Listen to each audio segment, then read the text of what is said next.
Hello fellow Trekkies and Trekkers. Arya here, and welcome to Star Trektember 2019. So today we're going to be looking at Star Trek Deep Space Nine. However, things are going to be a little bit different. So as you may recall, last year I reviewed every single episode of Star Trek The Next Generation in the month of September, and a little bit in the month of October. So in order to A, make things less harder than me, make things less harder on me, and B, to make sure that, well, I actually get these reviews done in the month of September, I'm only going to be looking at the individual seasons, so no, trying to review every single episode in 1 month, because that's going to take a really long time, and I really don't want to put all that strain on myself and my vocal cords, so there you go. So that's how it's going to be from now on. This year I'm going to be looking at Season 1 of Star Trek Deep Space Nine, and then the following years are going to be the individual seasons, so yeah. Also, I'm probably not going to be able to review anything next week, because that's my birthday week. My birthday is on Thursday the 12th, so yeah. So no reviews that week, but the following week there will be reviews, and instead of reviewing one episode, or something like that, a day or whatever, instead I'm going to be reviewing 2 episodes in 1 day, but for the week of the 8th through the 15th, there won't be any reviews, but the following Monday I'll get back to those. And also, I'm only going to be reviewing episodes on weekdays, not during the weekends, so there you go. So, yeah, but like I said, from today through the 6th, there will be two reviews, and then on the 16th, and then I'll get back to reviewing 2 episodes on the 16th. So, there you go. So yeah, so Monday through Fridays, that's when you'll get 2 reviews from me. So, yeah. So, without further ado, let's kick off Star Trektember 2019 by looking at the very first episode of Star Trek Deep Space Nine, Emissary. So, here we go. Oh, and also, 2-part episodes are still going to be counted as 1 episode. So, no splitting into 2 parts, because I really don't want to do that, even if they're even 1 episode is the season ending and the next episode is season opener. I'm not going to be doing that whole oh, I'm going to review part 1, I'm going to review part 2. No. It's still going to be 1 episode, so there you go. So 2-parters are just going to be 1 episode, so there you go. Alright, now let's look at the first episode of Star Trek Deep Space Nine, Emissary.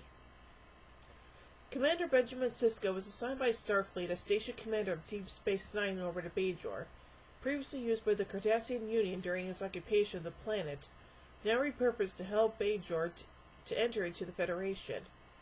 Sisko was resentful of the duty, having lost his wife, Jennifer, 3 years prior during the Borg attack at Wolf 359 and the destruction of his former ship, the USS Saratoga, and worried about the well-being of his teenage son, Jake, while on the station.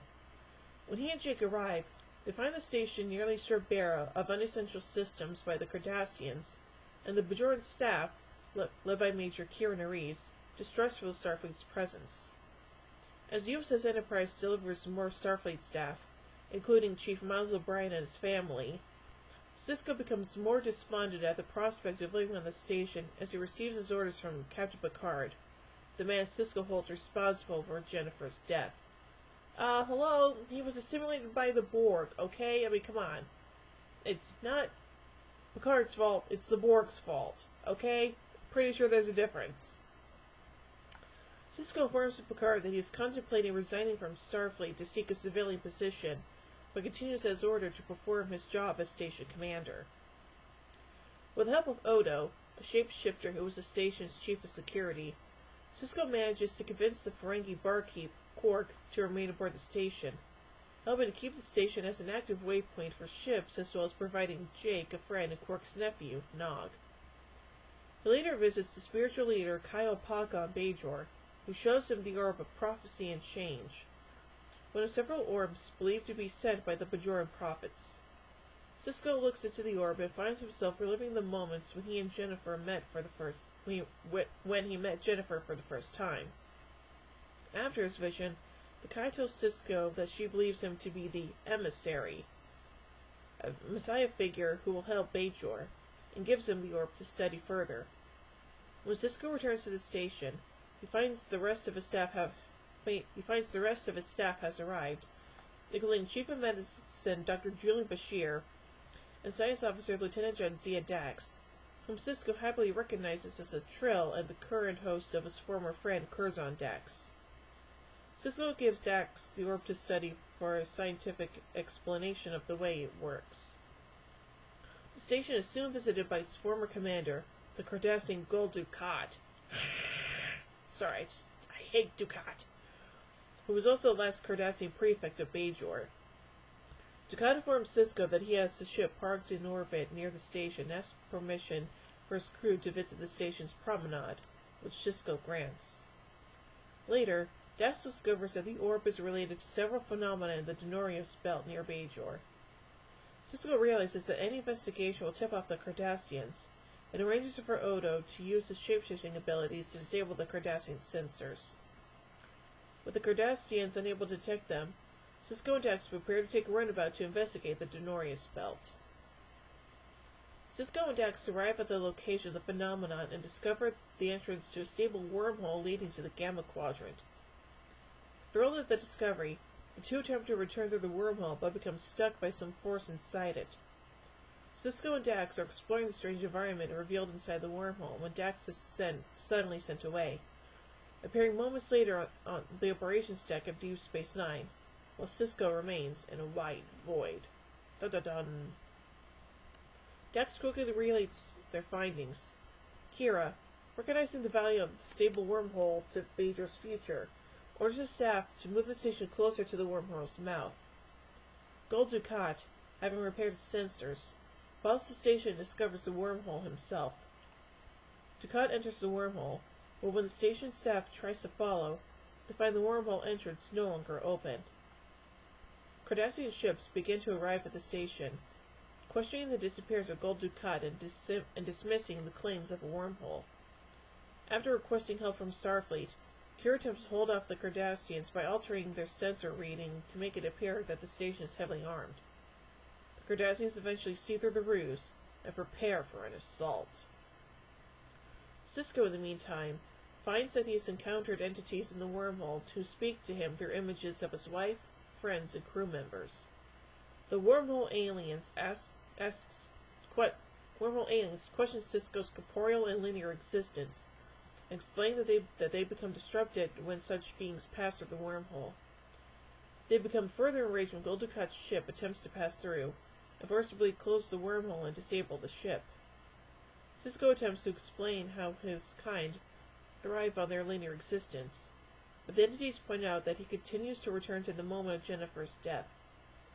Sisko comes to the realization that he has been grieving over the loss of his wife, literally living in the past, and explains this to the wormhole aliens. The Cardassians begin their attack on Deep Space Nine, but just as the shields fail and Kira prepares to surrender the station, the wormhole opens up again, with Sisko and the runabout towing Gul Dukat's ship out of it. On Gul Dukat's orders, the Cardassians stop their attack and depart from the sector. Sisko reveals that he was able to negotiate with the wormhole aliens to keep it open and allow ships to pass through. When the Enterprise arrives in response to Kira's earlier call for help, Sisko informs Picard that he plans to remain station commander indefinitely. And that's definitely what he's gonna do. So, yeah. So overall, that's the first episode of this series. It's actually pretty darn good, and it sets up a lot of things that will be paid off later on down the line, and that's pretty good, especially for a first episode. So, overall, I give Emissary 5 warp cores out of 5. Well, tune in a bit as we take a look at past prologue. So, until then, live long and prosper, everybody.